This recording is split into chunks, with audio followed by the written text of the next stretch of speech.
Noble ones, welcome back to my channel. This is the Metatron speaking, a rant. Now, it's been a while, hasn't it? I haven't had a rant in a while. That's why I've got a lot of things to talk about. Have a seat. Let's begin with the difference between metric and imperial, because obviously I get a lot of comments and some people get curious and they ask me, hey Metatron, how tall are you? So obviously I go to them and I reply and I say, oh, I'm 175. So they look at me and they say, oh, I use imperial. I don't understand meters. Okay, so I am 175 centimeters then. Oh, I use imperials. I don't understand centimeters. Oh, okay, then I'm 1,750 millimeters tall. Oh, I use imperial. I don't understand millimeters.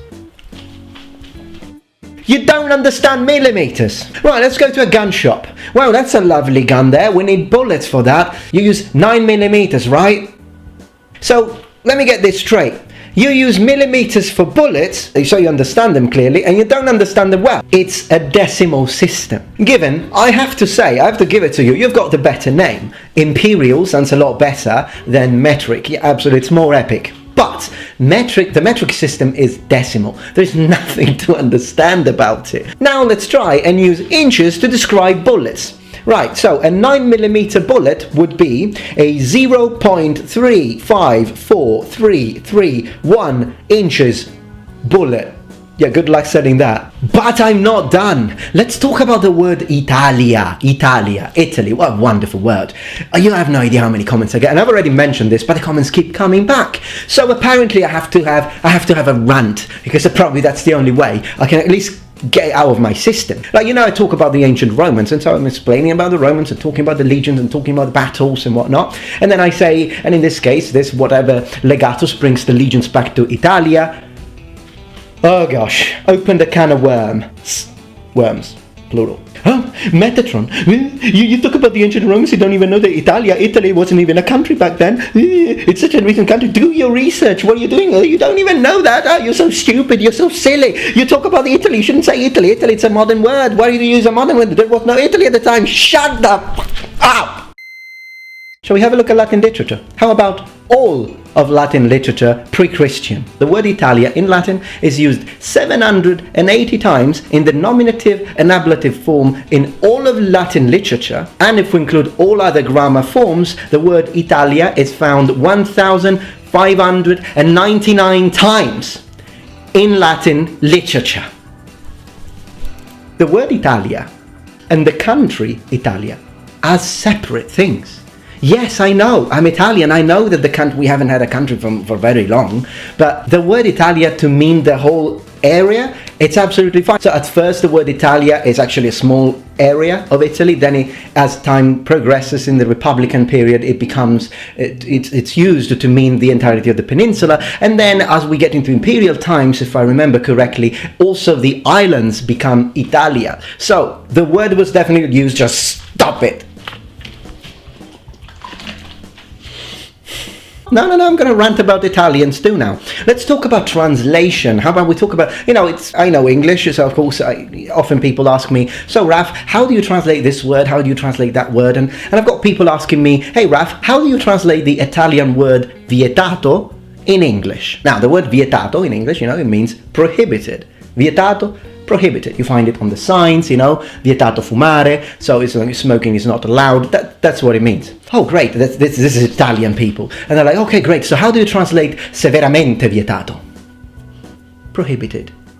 No, but Raf, how can it be? It's vietato. Vietato is prohibited, so what about severamente vietato? Severamente, it kind of means like, I don't want to say severely, it's like adamantly prohibited, like absolutely prohibited. And they're like, how do you translate severamente vietato if I have to make a sign in England? I'm like, prohibited, mate. Ah, but Ralph, it's not possible. Yes, it is. Let me explain this about Italians, because I think it too. So, if an English person finds a sign saying that it's prohibited to park your car in said car park, guess what an English person does? He drives away and looks for another spot. You do that with a German, same thing. It's going to say 9, and he goes to another spot. You get a Japanese, you get the word kinshi, they're like, oh, it's prohibited, I go to another spot. If you do that with an Italian, not only he's going to ignore completely the sign that says vietato, but he will park his car on the pavement, and if there is no smoking, he will smoke there. So since Italians reasoned this way, in Italy they had to come up with the expression severamente vietato, because if something is just prohibited, Italians don't care. Ma quando ma futtitin, it doesn't matter, it's not important. That's how Italians think. So that we had to come up with the idea severamente vietato. It's adamantly prohibited. So an Italian is like, wait, can I park there? It's prohibited. Oh, who cares? Let's just park. No, mate, it's severamente vietato.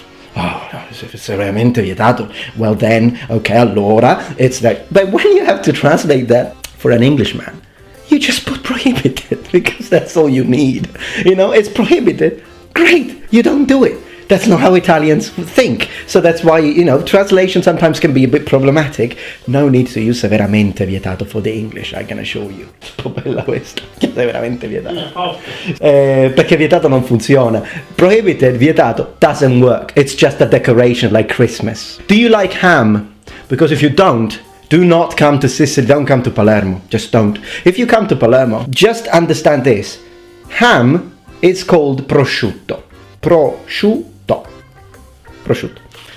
Ham in Palermo is a spontaneously growing plant. Like literally, you find it everywhere. You want to eat some Palermo street food, it's very good. Usually, there are lots of different things I put a picture, lots of different things to choose from. And generally speaking, if you're a local indigenous person, you can recognize you can imagine, you can guess what's inside by the size. Oh, it's a bit oval, it's a bit spherical, whatever. But, you just want to make sure. People normally ask, what's inside that thing? And they tell you, prosciutto e mozzarella. So, ham and cheese, okay? And what about that one? Prosciutto spinaci. Ham and spinach. And what about that one? Oh, prosciutto wusto. So it's ham and sausage. Basically, you find, I don't know what it is. People here are obsessed with ham. And the funny thing, when I said it's a spontaneously growing plant, I can actually imagine these plants with these very magnificently glittering, large pink natural leaves of ham. They just pick and directly put inside the food. The reason why I say that is because when you ask them, ma c'è carne? So is there meat? And they have ham in it, they'll tell you, no, there's no meat. I'm serious. Ask anyone from Palermo. People here, particularly those who work in, places like this that give you food, I don't know why, they don't consider cold cuts like prosciutto as meat. It's not that they don't understand it comes from a pig, of course they do, but for some reason in Palermo, if you ask someone, ma c'è carne, is there meat, they will just think of ragu, so basically it's like minced meat. That's the only definition they have of meat for some reasons. So ham, it's not minced, it's not mixed up with, I don't know, green peas and other things like onion and sauce, and therefore it's not carne. So when you ask them, I'd like something for my cousin, she's a vegetarian, something without meat. Oh, just get the one with spinach. I'm like, but it has ham in it. Oh, yeah, there's no meat. Then you ask them, listen, she doesn't want to eat ham, all right? So do you have something suitable for a vegetarian? Oh, yeah, get a panino. Ah, panino, sandwich, great. With what? Tuna. So yeah, if you don't like ham, you will starve to death.